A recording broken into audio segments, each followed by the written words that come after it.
कंचन के बेटे ऋषि की शादी कहीं नहीं हो रही थी। एक तो ऋषि मोटा, ऊपर से कमाई भी कोई खास नहीं।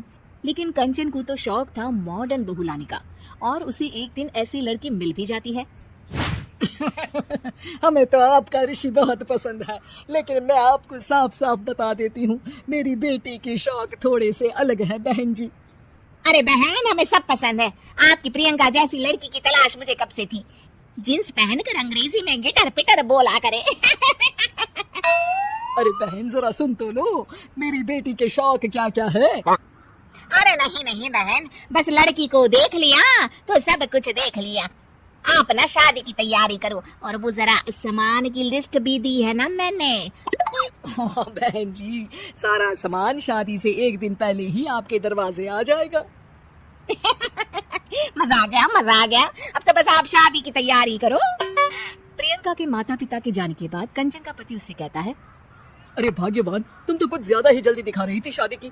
अरे बोलने तो देती, लड़की की माँ क्या बोलना चाह रही थी।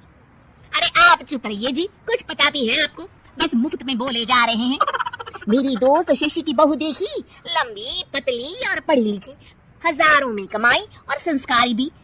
अरे पर जब वो मेरी बहू देखेगी तो जल भुन जाएगी। लेकिन तुम तो शादी ऋषि के लिए कर रही हो ना, या शशि के लिए? तुम्हारा लड़का कुछ कमाता भी नहीं है, और शरीर भी भगवान की दुआ से फूलता ही जा रहा है। फिर बोले आप, हैं? फिर बोले आप। मैंने कहा ना, प्रियंका जैसी जींस पहनकर अंग्रेजी झाड़ने वाली बहू किस्मत वालों को ही मिलती है। चुप रहिए आप। पति के लाख कहने पर भी कंचन ऋषि की शादी प्रियंका से करवा देती है। लेकिन प्रियंका जैसे ही घर में आती है, वैसे ही जोर जोर से चिल्लाकर नाचने लगती है। आज मेरे यार की शादी है, आज मेरे यार की शादी है। अरे नाचो ना नाचो। आज मेरे यार की शादी है। कंचन, उसका पति और ऋषि ये देखकर हैरान रह जाते हैं। लग रहा है बहू को शादी की बड़ी खुशी है। बहू क्यों नहीं, हम भी नाचेंगे। अरे नाचो नाचो जी, मुंह क्या देख रहे हो। चलो चलो नाचो, बहू कह रही है। कंचन ये कहकर प्रियंका के साथ नाचने लगती है। ऋषि और उसके पिता वहाँ से चले जाते हैं। अगले दिन कंचन अपनी सहेलियों को प्रियंका से मिलवाने के लिए घर बुलाती है, जहाँ शशि भी आती है। अरे शशि, कैसी हो? मैं ना तुम्हें प्रियंका से मिलवाती हूँ। अरे सच्ची में बहुत ही एडवांस सोच की लड़की है। कितने मॉडर्न ख्यालात है उसके, पता है तुम्हें? अरे हाँ कंचन, जरूर। बच्चों की शादी अच्छी ही होनी चाहिए, और वैसे भी तुझे तो शुरू से ही ऊंचे ख्याल की बहू चाहिए थी। तभी कंचन की सहेली कहती है, अरे कंचन बुलाओ ना प्रियंका को, हम भी मिल ले। अरे बहू प्रियंका, जरा बाहर तो आना। कई बार आवाज देने के बाद भी प्रियंका बाहर नहीं आती है, तो कंचन को बुरा लग जाता है। वो उसे लेकर बाहर आती है। लेकिन ये क्या, प्रियंका लड़खड़ाती हुई बाहर आती है, और उसके हाथ में शराब की बोतल होती है।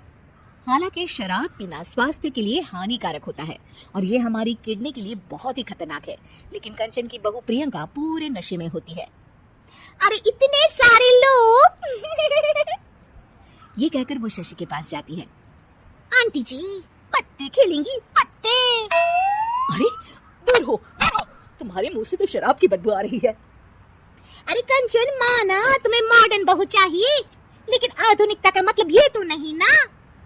बुरा ना मानना कंचन, तुम्हें पता था कि तुम्हारे बेटे की कमाई और शरीर दोनों ही ठीक नहीं है, तो तुम्हें उसी हिसाब की लड़की से शादी करवानी चाहिए थी। ऐसा कहकर सभी औरतें वहां से चली जाती है। तभी प्रियंका की माँ कंचन के घर आती है। अरे बहन जी, बड़ी चालाक निकली आप तो।